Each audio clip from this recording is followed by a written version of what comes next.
Welcome to the Deep Dive.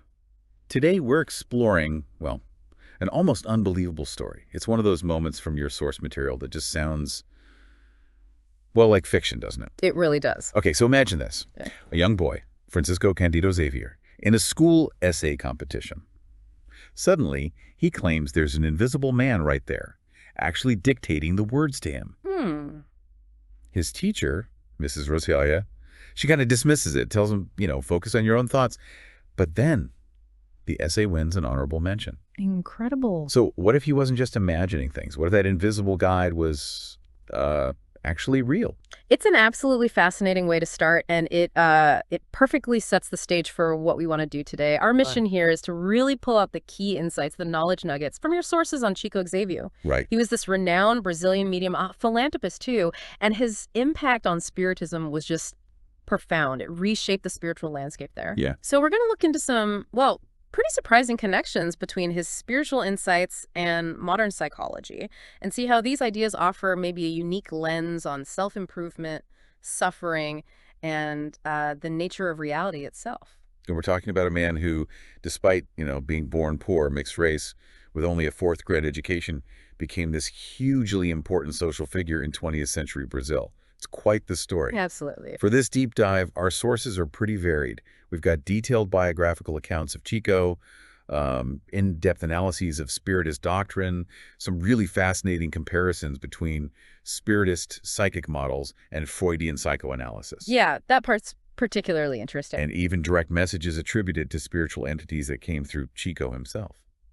So, okay, let's start unpacking this life. Sounds good. That essay incident you mentioned, it's just a perfect snapshot of his early life, isn't it?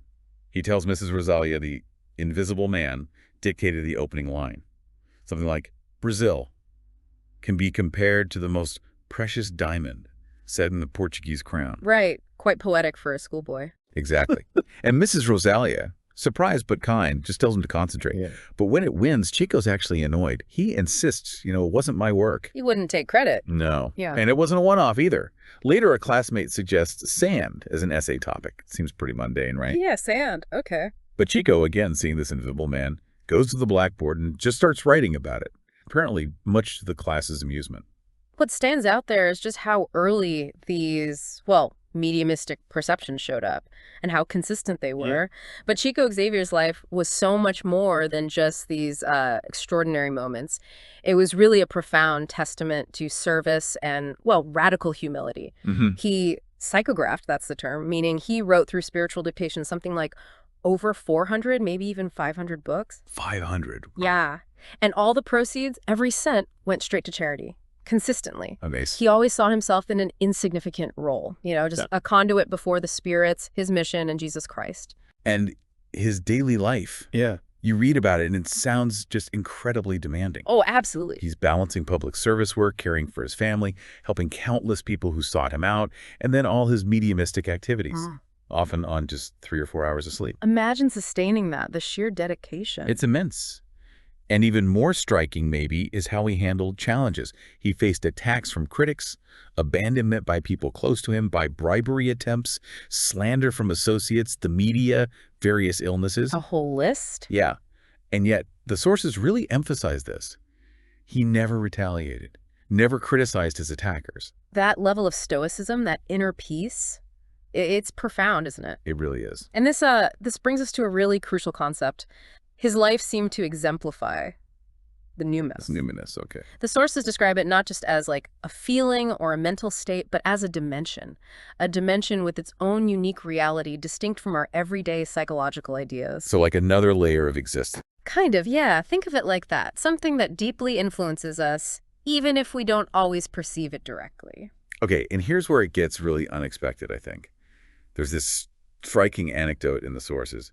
Chico, despite his respected status, his spiritual gifts, he was actually healed by a young prostitute. Right. That story is powerful. He humbly accepted treatment from this, marginalized figure. It completely inverts social conventions.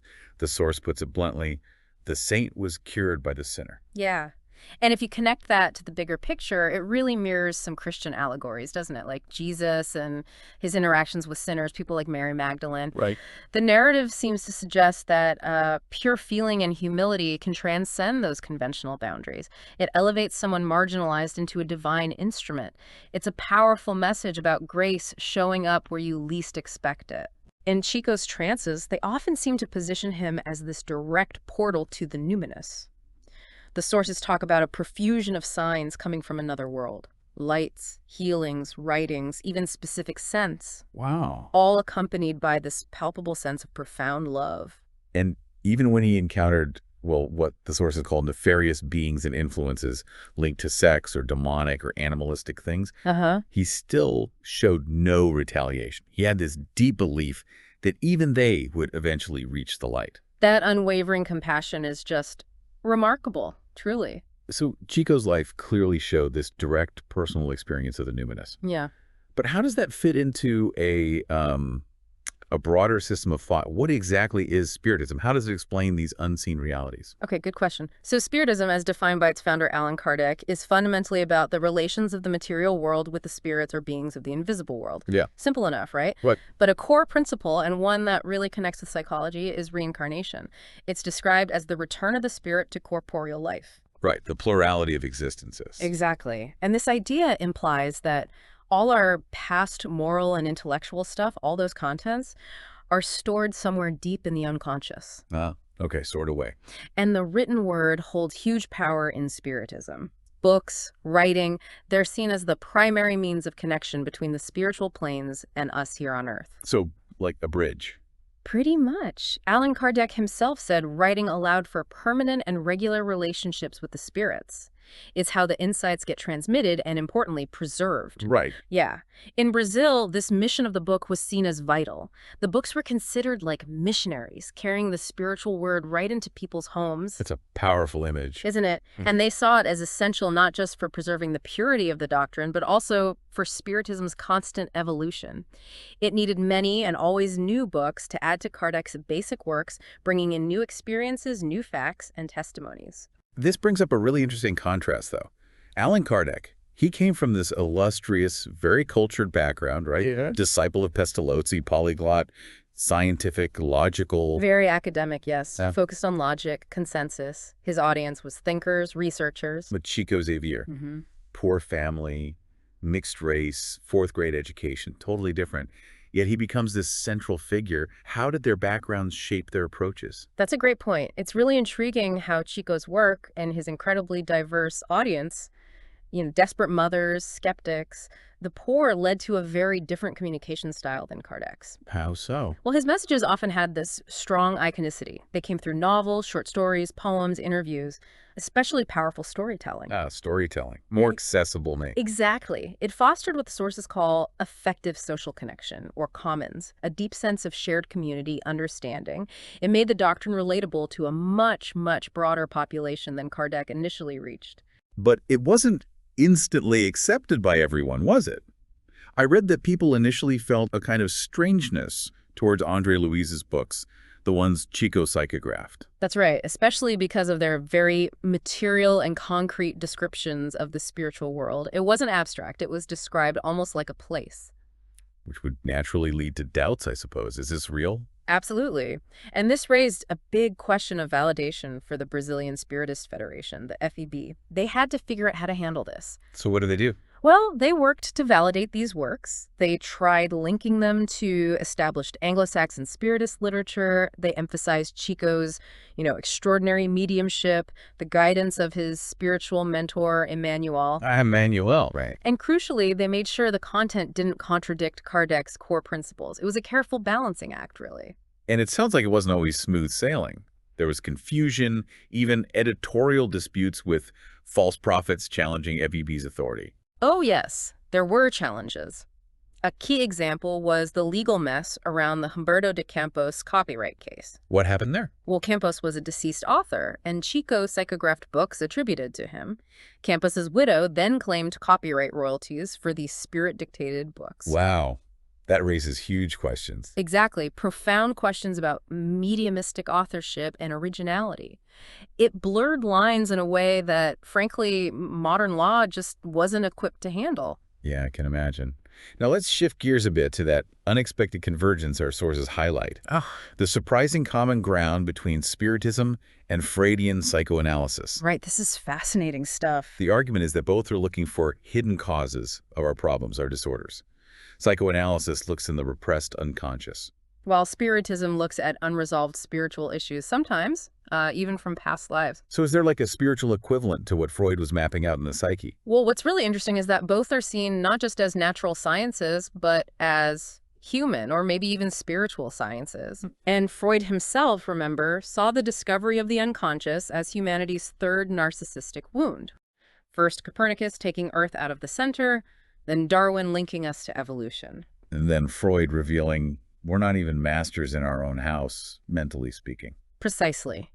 It really underscored how much of us operates below the surface of conscious awareness. It gave the internal world huge significance. Okay, so let's take a quick trip into Freud's models, because they're key to this comparison.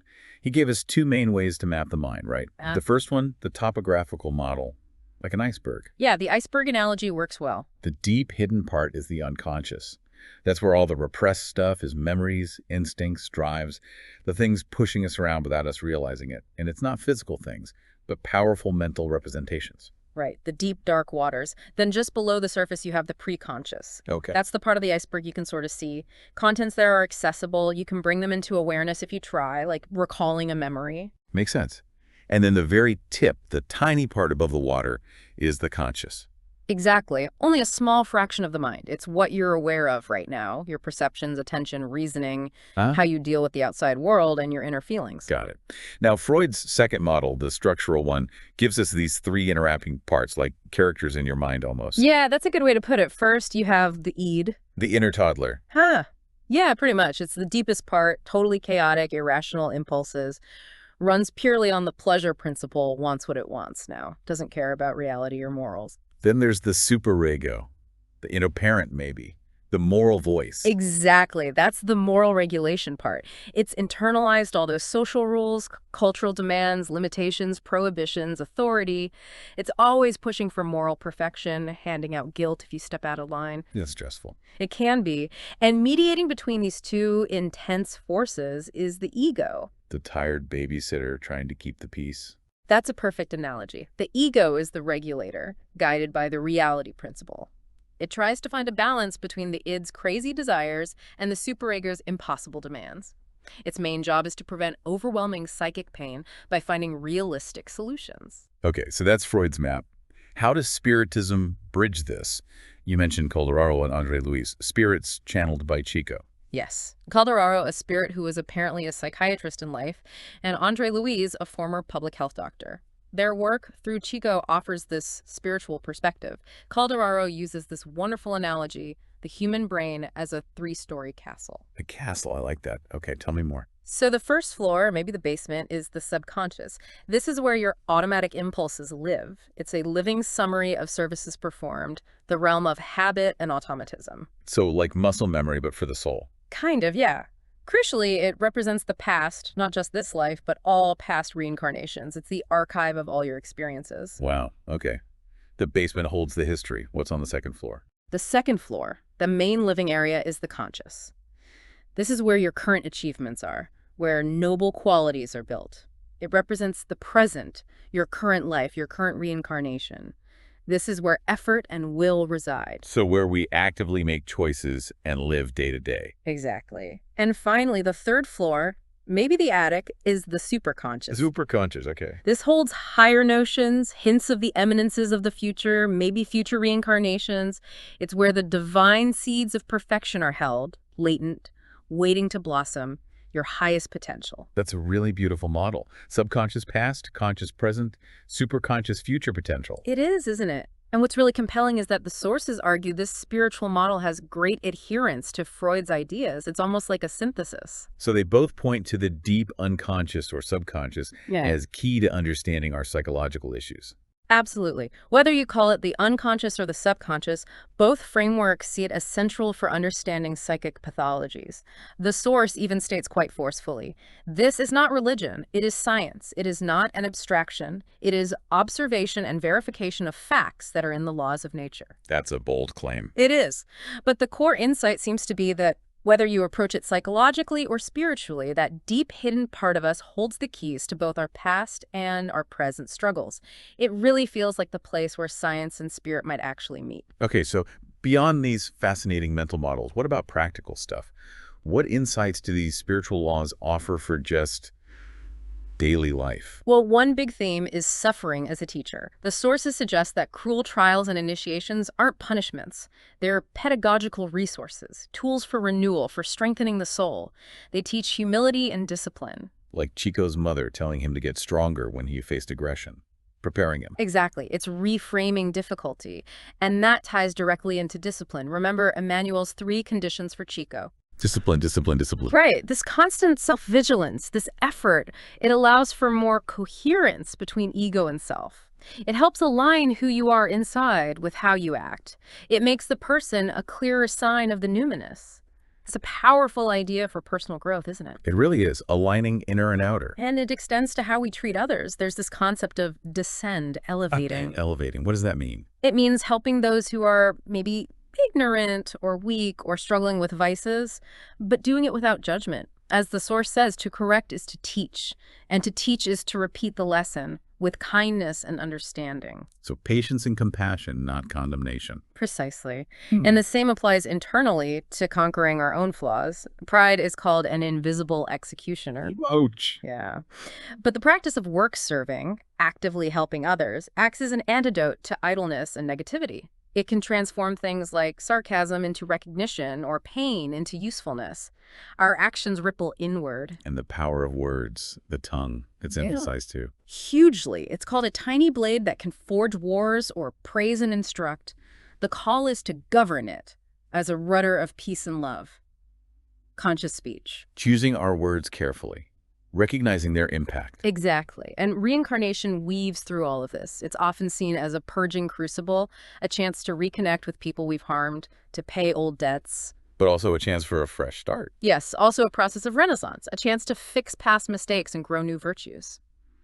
What's really intriguing, though, is the idea that our actions in one life might influence our chosen illnesses in the next. Chosen illnesses, how does that work? Well, the examples given are things like people who poison themselves being reborn with specific organ issues, or former criminals seeking cerebral inhibitions to somehow balance the scales for past wrongs. So our actions have very direct, even physical consequences across lifetimes. That's the idea. The message is pretty clear. You will obtain what you ask for based on your conduct, karma essentially playing out through reincarnation. And why don't we remember all this? Why the oblivion at the start of life?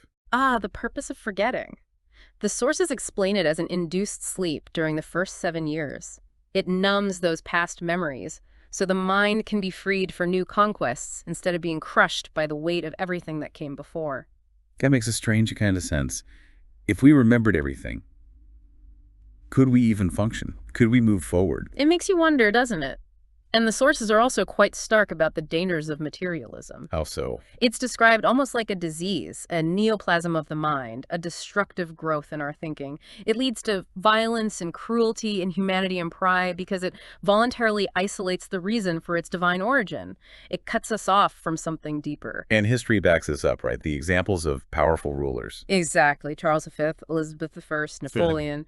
Power, fame, wealth, none of it could buy them more time or stop suffering in the end. The only thing that lasts, according to this view, are the fruits of their own labors, their actions, their spiritual growth. So if materialism is a dead end and power doesn't bring peace, what does? How do we find true peace according to these teachings?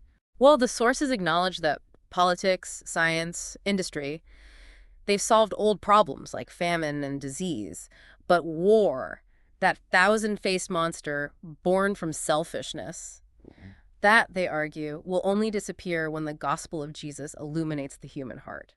It's an internal transformation that's needed. So Chico Xavier's legacy and Spiritism itself acts as a kind of bridge. That's how it's framed.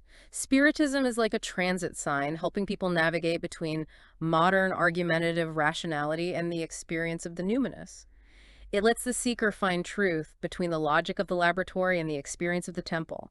It tries to integrate faith and reason. And we're not alone in this journey, are we? The idea of divine messengers. Right. They shed light on our souls, but gently, without hurting us. Guiding through patience, not condemnation. They're like roses in the thorn bush of our imperfections. A beautiful image. It is. And Jesus is presented as the ultimate example, the royal guide. Yes. Unlike other great philosophers or leaders who all had flaws, Jesus is seen as complete and irreproachable. He chose humility, service, sacrifice over worldly power. He showed the way to sublimate existence, to elevate it. And the sources even connect his teachings to modern science. That's surprising. It is, yeah. Things like, let your light shine, connecting to light as energy, you must be born again, to hints of reincarnation in magnetology studies, what comes out of his heart, to psychoanalysis and repressed desires. In my father's house are many mansions, to astronomy and other planets. Interesting parallels, trying to show relevance across time. Exactly. And what about those who've passed on? What's the connection there? The sources say the so-called dead are merely absent. They can still hear us, our cries, our prayers, and we'll join them eventually. So death isn't an end, just a transition. Right. And prayer itself isn't just asking for things. It renews our spirit during trials. It connects us to divine providence, giving comfort and strength. Okay. And finally, what's our part in all this? Our own duty? It comes back to service. Whoever desires the greatest place among you must be the servant of all. The call is simply to help and elevate today and always, and trust that, as the source puts it, God's goodness will always do the rest when we genuinely serve. A call to action grounded in faith and service. Exactly. So we've covered a lot today. We've navigated Chico Xavier's pretty incredible life, looked into the evolving landscape of Spiritism, mapped out those surprising links between Freudian psychology and spiritual models of the mind. And explored these really timeless lessons on ethics, reincarnation, suffering, and the nature of that numinous dimension. Yeah. So here's a final thought for you, our listener, to maybe mull over. In a world that so often demands hard proof, quantifiable data, quick fixes, what does it really mean to embrace a kind of knowledge that requires more than just intellectual understanding? Knowledge that seems to demand profound humility, active compassion, and maybe a willingness to see the divine or the numinous in the most unexpected places and people. And maybe, how might recognizing our deepest struggles or psychic pain as potential echoes of past lives, and seeing our daily interactions, even the difficult ones, as lessons for our soul's growth? How might that fundamentally reshape how we pursue healing and maybe even what we consider true happiness?